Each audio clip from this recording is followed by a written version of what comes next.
Championships is only a week and a half away, and the biggest story that we have yet to report is the return of the Maryland Muscle Machine. I know all of you guys are anxiously awaiting to find out what Kevin Levrone will present on the stage, just like I am. I've been harshly criticized for my initial opinion on what I thought Kevin Levrone would be able to accomplish and what package he would bring to the Mr. Olympia stage. Back in May when Kevin made his official announcement, but it was last year in October that he had intimated that he wanted to make this attempt at making this comeback to the Mr. Olympia stage. Now, naturally, my thought process went into why would he ever want to do this at 52 years old? What's motivating? Is there a monetary motivation? Is there a supplement company motivation?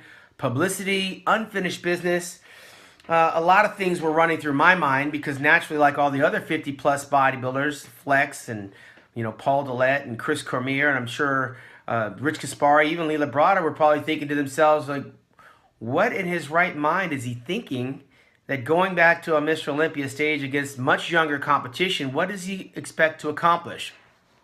Well, as we all know, Kevin has accomplished a great deal of things in this body transformation. For being 52 years old, the limited little bit of pictures that we've seen are nothing short of amazing. And the majority of the census is that if any bodybuilder out there, past, present, or future, that's 50 plus, that could do what Kevin is doing, it would have to be Kevin. Because Kevin literally responds faster than any bodybuilder to just looking at weights, let alone eating clean and doing the business of bodybuilding.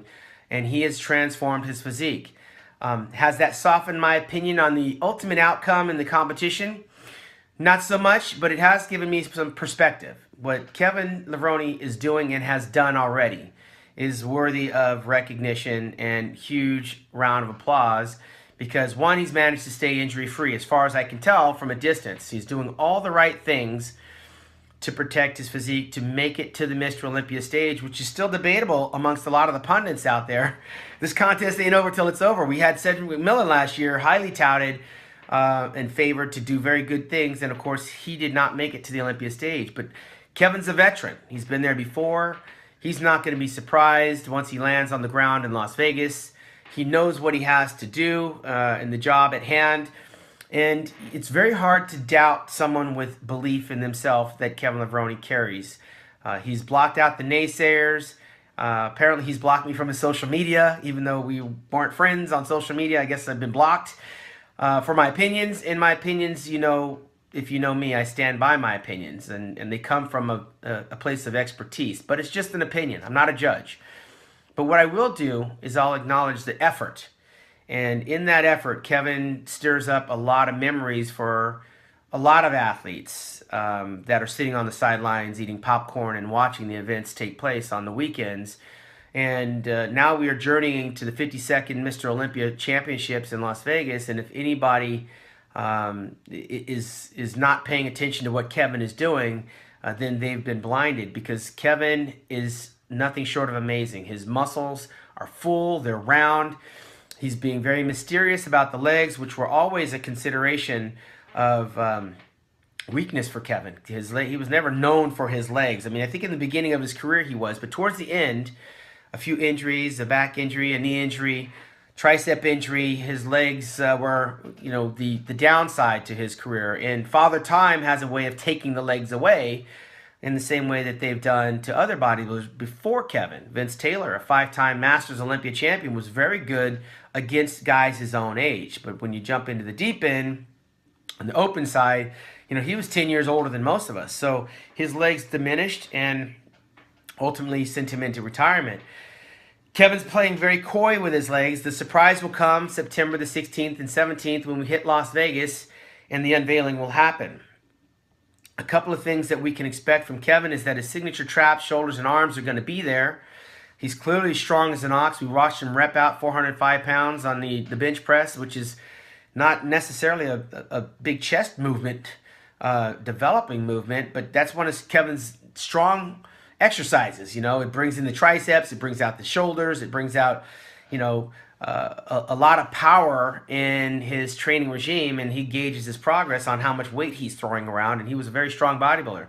Again, we haven't seen him squat We've seen him do some half partial leg presses with a lot of weight that I wouldn't even consider trying to put on the bar, let alone actually bring down and do a leg press with. I think what we have to take note of is the inspiration that Kevin is giving the 50-plus crowd, and then also the motivation he's giving to those guys that are there. Dexter Jackson's going to be 47 years old this year. If Kevin goes into this contest and makes it in the top 10, that is a huge accomplishment because he's not supposed to be in the top 10. Based on what's there, Kevin is not supposed to be in the top 10 of this contest. And so what would that say if he does break the top 10? It'll be a defeat of some sorts for Kevin because Kevin expects to win this contest, and rightfully so. He's won everything else there is to win except this one. So why now? I think Kevin has been patiently watching the last 5 years the career of Phil Heath, Kai Green, Dexter Jackson, Shawn Ray, and he feels in his heart of hearts that he's better than them. Genetically, muscularity, and condition-wise, superior. That's what got him off the couch. Watching the game being played at a sub-level that he's used to playing the games. Kevin is now going to throw his hat into the arena and show these guys how it's done. Well, what I'll do is I'll be watching to see if he's having fun and enjoying it. I will be shocked and amazed when Kevin breaks the top 10. I'll be stunned if he cracks the top 6, and I'll be dumbfounded if he makes it into the top 3, and I will forever shut up about predictions if he should win this contest. Kevin rightfully has an opportunity for all of the above. Let's say that he doesn't make the top 10. What does that mean? It still means a lot. It means a lot to what he's doing. It speaks to the character of the man that chose to get off the couch and get back in the game. We haven't seen it. You know, Sergio Oliva did it and placed second twice coming out of retirement in 84 and 85. And it was great for him, but he was much younger than Kevin. We saw Lou Ferrigno come out of a 17-year retirement to place in the top 10 of the Mr. Olympia in Helsinki, Finland in 92, and get first runner-up in the Masters Olympia in 1994. Lou Ferrigno was 43 years old, 44, 45 years old. Kevin is 52 years old, and he's coming from the brink of nothing. He's 170 pounds at one time. And now he's a father, a businessman, and a motivator. Kevin is inspiring if there's nothing else to say about the man. He's motivational if you follow him on social media. And he's an icon if you know anything about his career. People thought and would say that when I said it's impossible what Kevin is doing, he'll never make the top 10, he certainly won't win the Mr. Olympia. Those things a lot of his fans have taken negatively and taken to heart. Kevin said specifically he doesn't want to be around negativity. So we didn't talk. I did an interview and I said, when I make my prediction, Kevin and I may not be friends after this. The word friend has a lot of different definitions to a lot of people.